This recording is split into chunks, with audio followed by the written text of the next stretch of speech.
কেন এসেছিলাম আমাদের মতো জীব? কৃষ্ণ চরণের দাস হতে, তাই না? সবাই এসেছিলাম কৃষ্ণের চরণের দাস হব বলে, কিন্তু মায়ার সংসারে এসে যেই পড়লাম,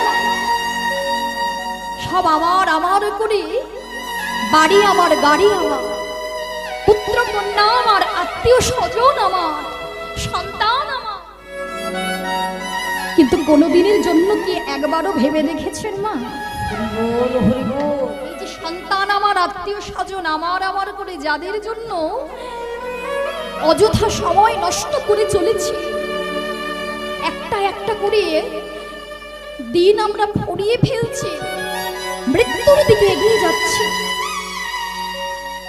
ভব মাঝে সাধনা করার জন্য এসেছিলাম, কিন্তু ভগবানের চরণ সেবার করা হলো না। আমরা কেউ বলতে পারবো মা, দুফোঁটা নয়ন বাড়ি পরিসরে করে হা গৌর বলে কখনো নিঃস্বার্থভাবে ভগবানকে ডাকতে পেরেছি? দেখেছি মা, ডাকি না। দুটো সুন্দর নয়ন দিল প্রভু। ভেবে দেখবেন মা, এক দুদিনই নয়, 84 লক্ষ জনই ভ্রমণ করতে হয়েছে মানব জন্মটা পাওয়ার জন্য।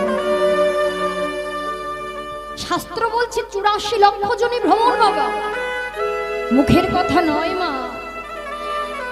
স্থাবরং 20 লক্ষশ্চ নবলক্ষশ্চ জলচরা, কৃমিনাং রুদ্র লক্ষশ্চ 10 লক্ষশ্চ অণ্ডজা, পশুনাং 3 লক্ষশ্চ 4 লক্ষশ্চ মানবা।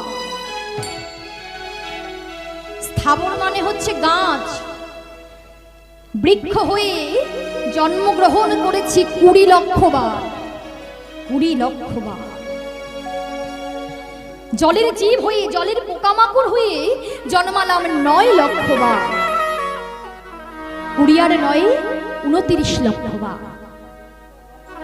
কৃমি কীট হয়ে জন্মাতে হয়েছে 11 লক্ষ বার, 29 আর 11 40 লক্ষ বার। ডিম হইতে জন্মগ্রহণ করলাম 10 লক্ষ বার, 40 আর 10 50 লক্ষ বার।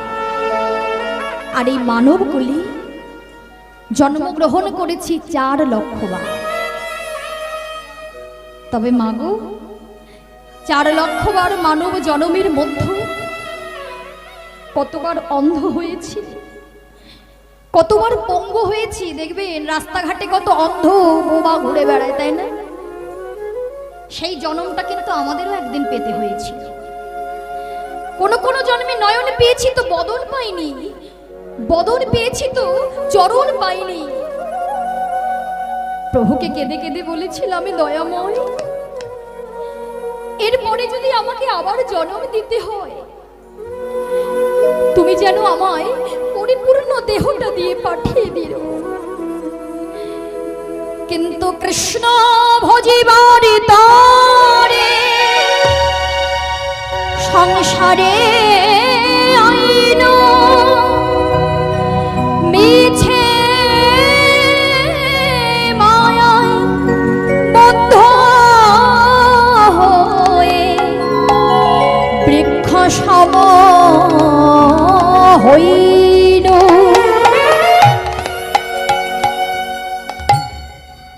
ভগবানকে ভালোবাসলে ভগবান প্রতিটা পদে পদে পরীক্ষা করে। ভগবানকে যে ভালোবাসবে তাকে দুঃখ পেতে হবে, ভগবানকে যে ভালোবাসবে তাকে কষ্ট যন্ত্রণা পেতে হবে। এটাই হচ্ছে ভগবানের পরীক্ষা। ভগবানের পরীক্ষা কেমন না, মহাপ্রভু বেশিরভাগ সময় শ্রীবাস আঙিনার মাঝে ভক্তগণ সঙ্গে লয়ে হরি নামে প্রেমে বিভোর হয়ে থাকতেন মা। তাহলে শ্রীবাস পণ্ডিত একদিন মহাপ্রভুকে সঙ্গে লয়ে হরিনামে গাইছে, কিন্তু হরিনামে গাইতে গাইতে পাশের ঘর থেকে তার স্ত্রী মালিনী স্বামী স্বামী বলে চিৎকার করে ডাকছে, স্বামী স্বামী একবার এদিকে আসো। শ্রীবাস পণ্ডিত মালিনীর কণ্ঠ শ্রবণ করে ছুটতে ছুটতে গিয়ে দেখছে মালিনী মানে তার স্ত্রী তাদের একটা মাত্র সন্তানকে বক্ষ মাঝে জড়ায় ধরে নিয়ে চিৎকার করে কাঁদছে। শ্রীবাস পণ্ডিত বলছে, কি মালিনী, তুমি কাঁদছো কেন? তুমি চিৎকার করছো কেন? মালিনী বলছে, স্বামী, এই কিছুক্ষণ আগে আমাদের একমাত্র সন্তান আমাদের সকলকে ছেড়ে মৃত্যুর কোলে ঢলে পড়েছে। ইহ জগতে আমার সন্তান ছাড়া আমার যে আর কেহ নাই। এখন আমায় কে মা বলে ডাকবে? আমার কোল শূন্য করে চলে গেল। মালিনী, আমাদের সন্তান চলে গিয়েছে, তবে তুমি কেঁদো না গো, তুমি অমন চিৎকার করো না, তুমি আস্তে কথা বলো, অমন করে চিৎকার করো না। কেন? এ তোমার কেমন কথা স্বামী? সন্তান মারা গিয়েছে আর আমি মা হয়ে কাঁদবো না? এই জগতে যে মায়ের সন্তান ছেড়ে চলে যায় সেই মাই জানে সন্তান হারানোর ব্যথা কতটুকু। তুমি কেমন পিতা? সে তো তোমাকে আর পিতা বলে ডাকবে না। তুমি আমায় কাঁদতে নিষেধ করছো। শ্রীবাস পণ্ডিত বলছে, মালিনী, কেন কাঁদতে নিষেধ করছি জানো? আমাদের সন্তান যখন চলে গিয়েছে, মহাপ্রভু পাশের ঘরে ভক্তগণ সঙ্গে লয়ে হরিনামে গাইছে। সেই হরিনাম শুনতে শুনতে আমাদের সন্তান চলে গিয়েছে। আর মাগো, হরিনাম শুনতে শুনতে মৃত্যুকালে যদি কোনো জীব চলে যেতে পারে পরপারে, সে যে ভগবানের চরণ প্রাপ্তি হয়। মালিনী, তুমি কেঁদো না, যে চলে গেছে সে তো আর ফিরে আসবে না। কিন্তু তুমি যদি এমন চিৎকার করো, তোমার চিৎকার শুনে মহাপ্রভুর হরিনাম করা বন্ধ হয়ে যাবে। আর মহাপ্রভু যদি হরিনামে ব্যাঘাত ঘটে, প্রভু বড় ব্যথা পাবে।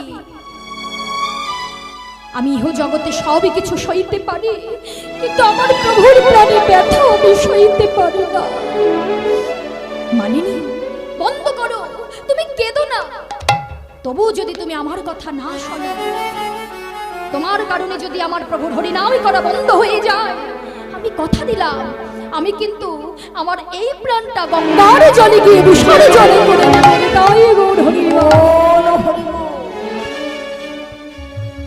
তাহলে মা, এই হলো নিঃস্বার্থ ভালোবাসা। পুত্রকে হারিয়েছে কিন্তু ভগবানের কাছে মুখ ফুটে বলতে পারছে না, ছুটে গিয়ে প্রভুর সঙ্গে হরিনামে গাইছে। কিন্তু প্রভু যে অন্তর্যামী ভগবান, হরিনাম গাইতে গাইতে যখন হরিনাম বন্ধ করে দিয়েছে, শ্রীবাস গিয়ে বলছে, ও দয়াময়, তুমি হরিনাম করতে করতে হরিনামটা বন্ধ করে দিলে কেন? কি হয়েছে প্রভু? গৌর হরি বলছে, শ্রীবাস, প্রত্যেক দিন হরিনামে করে তোমার ঘরে আমি যতটা শান্তি পাই, আজ যে আমি শান্তি পাচ্ছি না। তাহলে তোমার ঘরে কি কোনো অমঙ্গল হয়েছে? না তো প্রভু, আমার ঘরে কোনো অমঙ্গল হয়নি। কিন্তু পাশের থেকে এক ভক্ত বলে উঠছে, দয়াময়, কিছুক্ষণ আগে শ্রীবাস পণ্ডিতের একমাত্র পুত্র সে যে মারা গিয়েছে। শ্রীবাস, তোমার পুত্র মারা গিয়েছে আর তুমি আমায় কিছু বললে না। শ্রীবাস বলছে, প্রভু গো, আমার পুত্র? এই জগতে কে কার পিতা, কে কার পুত্র, কে কার স্বামী? ইহ জগতে তুমি ছাড়া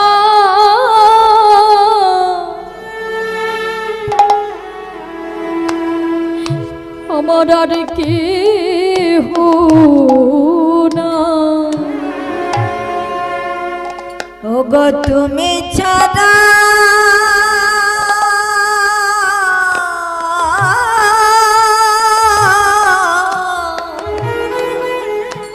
বল হরি বল। প্রভু গো আমার আর কে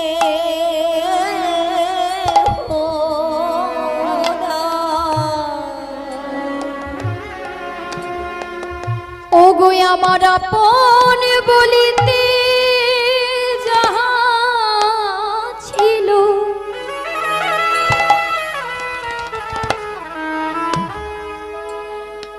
ওই চরণে সব পেয়েছি।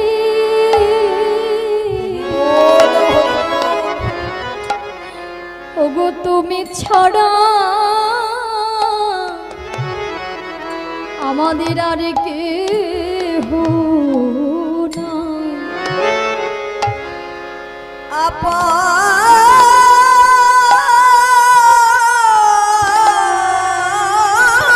বলতে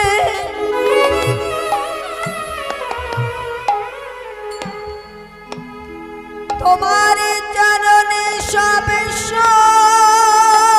পেয়েছি।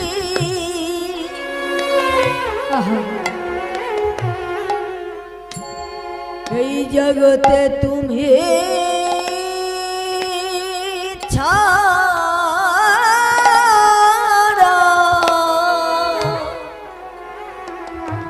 আমার আর কেহ নাই। তা মাগো গৌরহরি শীঘ্র করে কি করলেন, পাশের ঘরে গিয়ে সেই মৃত সন্তানের অঙ্গে একটু হাত বুলিয়ে দিলেন। আর যেই গৌরহরির অঙ্গটা পরশ পেয়েছে, ওই মৃত সন্তানটি উঠে বসে পড়েছে। হরি বল হরি বল। গৌরহরি জিজ্ঞাসা করছে, তবে মা এটা কিন্তু ক্ষণিকের জন্য প্রাণটা দান দিলেন কেন? না দেখতে চাইলেন সেই মৃত সন্তানটা কি বলে। গৌরহরি কৃপায় যখন প্রাণটা ফিরে পেয়েছে না, গৌরহরি বলছে, আই খোকা, তুই তোর মাতা পিতাকে ছেড়ে চলে যাচ্ছিস, তুই জানিস না তোর মাতা পিতার ইহ জগতে তুই ছাড়া কেহ নাই। ছোট্ট পুত্রটি কি বললেন জানেন মা? ছোট্ট পুত্রটি বলে উঠলেন, হে গো, এই জগতে কে কার পিতা, কে কার পুত্র, কে কার মাতা, কে কার স্বামী? ইহ জগতে তুমি মাতা, তুমি পুত্র, তুমি স্বামী, তুমি পিতা। তাহলে মা গৌরহরি ছাড়া আমাদের আর কোনো বান্ধব নাই, আছে কি? শেষের দিনে গৌরী হবে আমাদের পরম বান্ধব, তাই না? তাহলে গৌর যে সুধামাখা হরি নামটা দিয়েছেন মা, আচ্ছা মা বলুন তো সেই নামটা কি জপ করা হয়? কারা কারা জপ করেন একটু হাতটা তুলুন দেখি। কোন নামটা আগে বলুন তো মা? মহাপ্রভু যে কলিযুগে নামটা নিয়ে এলেন, যে নাম ছাড়া আমাদের মতো জীবের গতি নাই। আমরা সকলে শুনি তো জীবের নাম ছাড়া গতি নাই, গতি নাই, গতি নাই, তাই না? তা কোন নামের কথা বলছে গো? হ্যাঁ, হরে কৃষ্ণ কৃষ্ণ কৃষ্ণ হরে হরে, হরে রাম রাম রাম হরে। তবে এটা কিন্তু সাধারণ কোনো মন্ত্র নয়, এটা হচ্ছে মহামন্ত্র। সত্যত্রেতা দাপর যুগে ভগবান নাম এনেছিলেন, সেগুলোকে বলা হতো মন্ত্র। আর কলিজীবের দাঁড়ে দাঁড়ে যে নামে বিলিয়ে গেলেন সেটা হচ্ছে মহামন্ত্র। আর এই মহামন্ত্রটা আমাদের মতো জীবগণকে দিনান্তে একবার হলেও নামটা জপ করতে হবে। কেননা মাগো, ভগবানকে যদি আপনি না ডাকেন তখনই ভগবানের সাড়া আপনি পাবেন না। ভগবানকে যদি ডাকতে পারেন তবেই ভগবান সাড়া দেবে, ভগবান ছুটে আসবে। যদি মনে করি আমি দুঃখ কষ্ট মাঝে আছি, ভগবান এমনি এমনি আসবে না, আসবে না। ভগবানকে যতক্ষণ না ডাকবেন ভগবান কখনোই আসবে না। তাই বদন ভরি একবার নাম বলতে হবে। আর নাম বললে একেবারে হরির চরণে যদি আমরা সব সমর্পণ করতে পারি, অন্যান্য দেব দেবতার পূজা অর্চনা করতে হবে না। কেননা হরির চরণে যদি পূজা দেওয়া যায়, হরির নামে যদি করা যায়, অন্যান্য দেবতারা আপনা আপনি পূজা পেয়ে যায়। হ্যাঁ, তাই তাই হরি নাম ছাড়া জীবের গতি নাই। তাহলে হরি নাম কৃষ্ণ নাম বদন ভরে করতে হবে, তাই তো? তা গাওয়া যাবে তো একবার নামটা? তা একবার দেখি যাদের যাদের হাত আছে একটা হাতটা তুলে দেখি। যাদের হাত আছে একবার হাতটা তুলুন, আর যাদের হাত নেই হাত তুলতে হবে না। আহা, তাহলে সবাই মিলে একবার বদন ভরে গাইবা, কেমন? সবাই মিলে জপে যাও নামের মালা, জপে যাও নামের মালা, ওগো সর্বদাই অন্তরে। সবাই মিলে কেমন? হরে কৃষ্ণ কৃষ্ণ কৃষ্ণ হরে হরে, হরে রাম রাম রাম হরে হরে। হরে কৃষ্ণ কৃষ্ণ কৃষ্ণ হরে হরে, হরে রাম রাম রাম হরে হরে।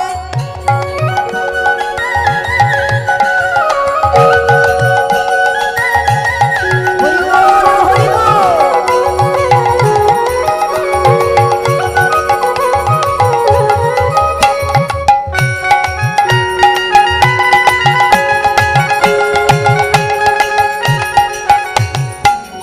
এই নামে যে বা ভজে মন রসনায়, কামনা বাসনা তার দূরে চলে যায়। হরি বল।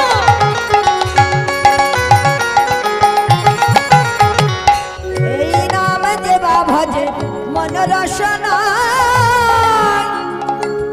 কামনা বাসনা তার দূরে চলে যায়।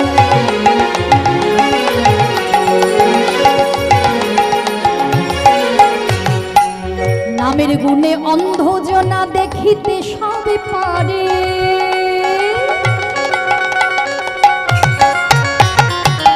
আহা, বলে নামের গুণে অন্ধজনা দেখিতে সবে পারে। নামের গুণে খোড়া নাকি, নামের গুণে খোড়া নাকি গিরি লঙ্ঘনে করে। গাওয়া যাবে মা একবার নামটা? আচ্ছা, হাতে তালির আওয়াজটা হচ্ছে না কেন? প্লাস্টিকের হাত হয়ে গেল নাকি? জোরেই তো হচ্ছে না। হ্যাঁ, একটু জোরে জোরে। ঠান্ডা লাগছে? হ্যাঁ। হরে কৃষ্ণ কৃষ্ণ কৃষ্ণ হরে হরে, হরে রাম রাম রাম হরে হরে।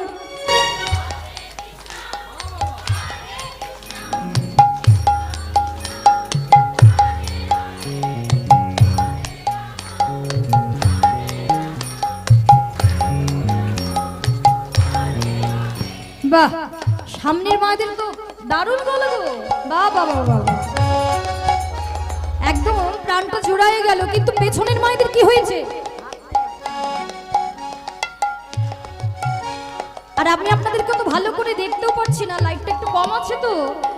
কই কই গো, একটু চাদরের ভেতর থেকে হাতটা বার করতে হবে তো। হ্যাঁ, হাত যদি গোবিন্দ সেবায় নাই লাগে কি হবে হাতটা দিয়ে? শুধু বাড়ি বসে রান্না করলে হবে না গো, একটু নামটাও বলে হাতে করতালি দিতে হবে।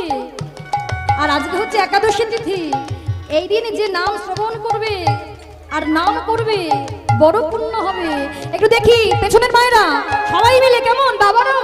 বাবারা কিন্তু বাকি থাকলে হবে না, সবাই মিলে হরে কৃষ্ণ কৃষ্ণ কৃষ্ণ হরে হরে, হরে রাম রাম রাম হরে হরে।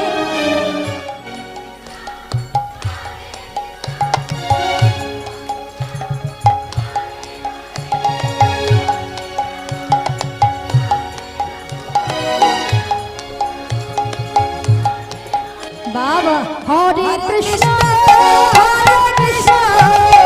কৃষ্ণ কৃষ্ণ হরে হরে, হরে রাম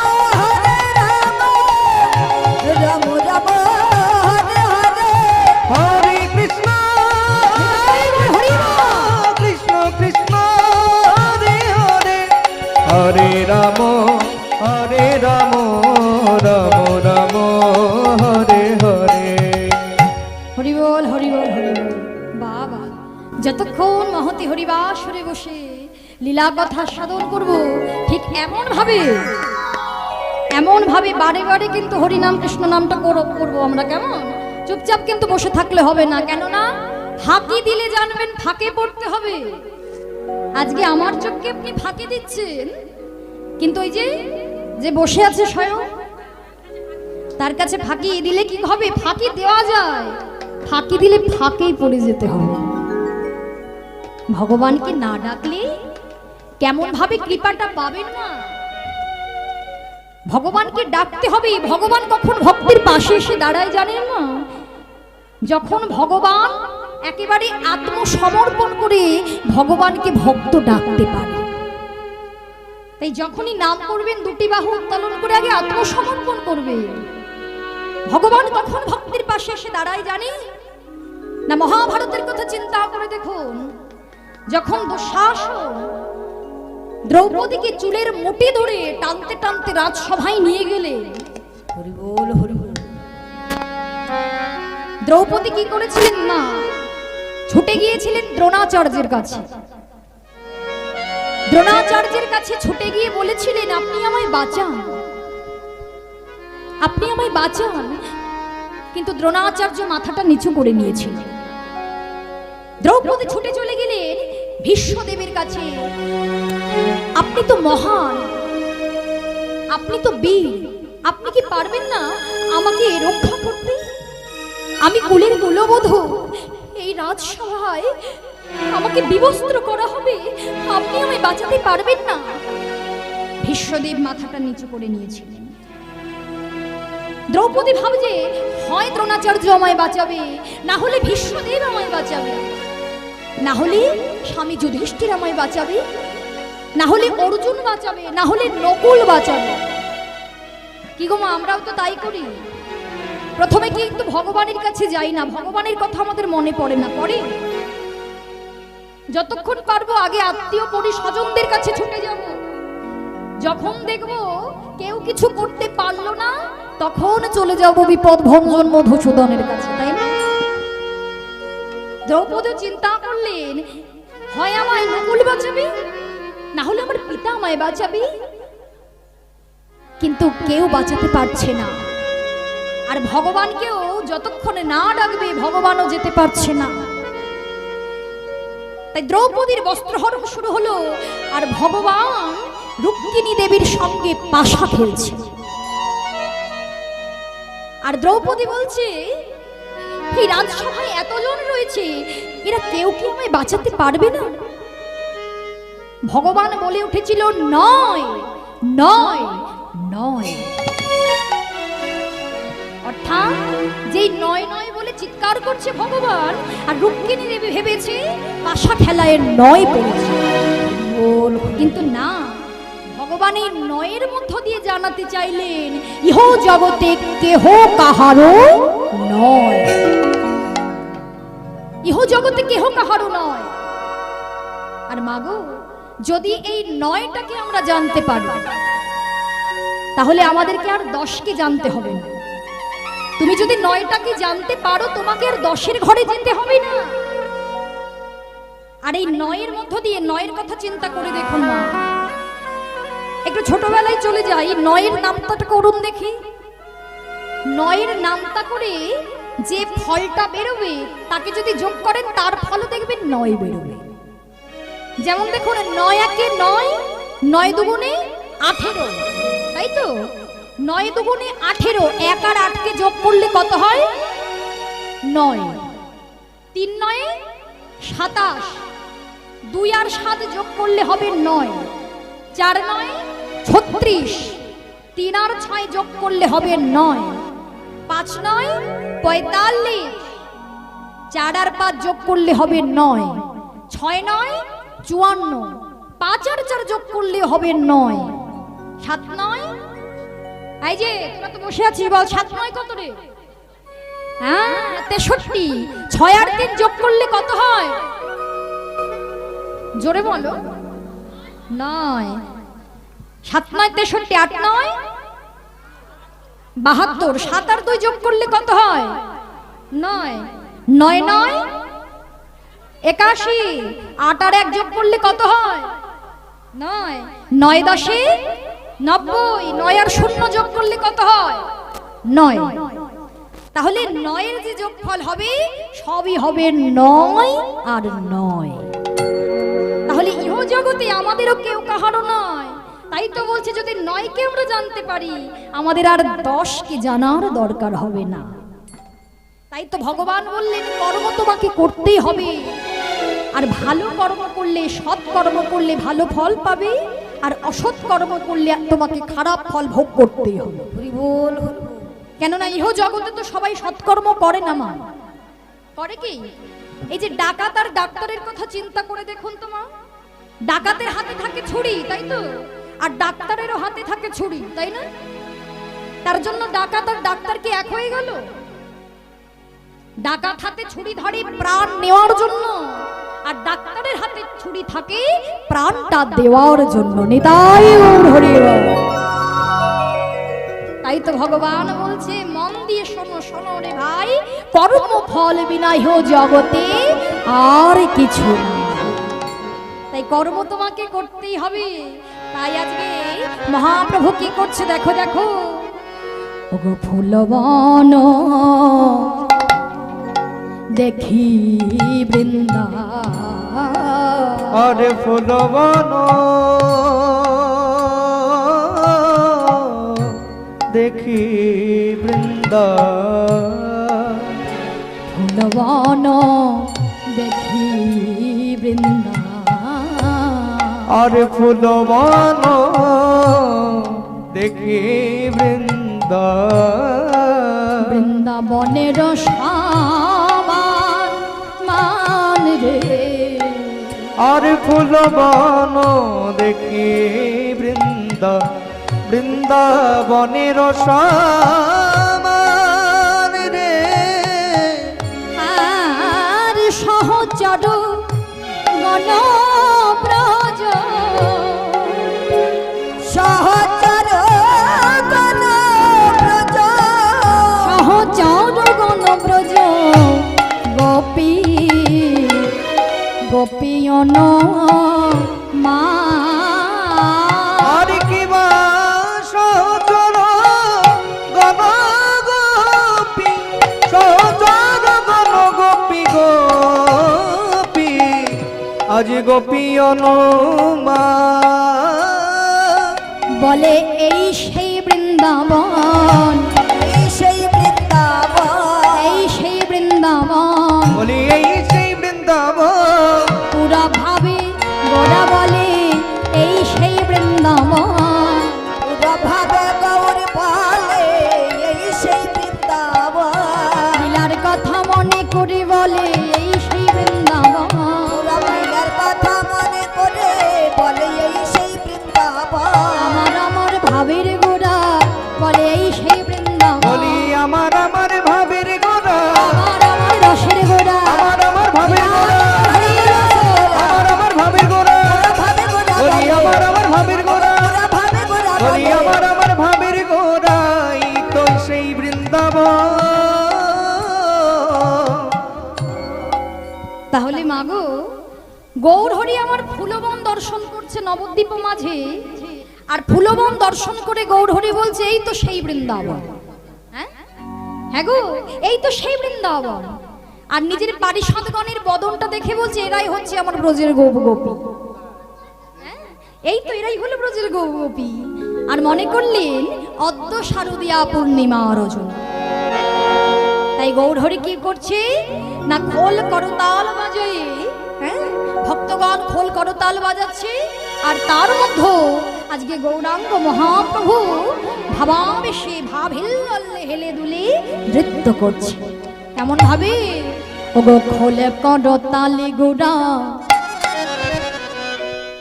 সুমেলি করিয়া, আরে কোন করতালে গোরা সমিলি করিয়া, খোল করতাল গোরা সুমিল করিয়া, আরে কোন করতালে গোরা সমিলি করিয়া, নাচে গোরা জয় জয়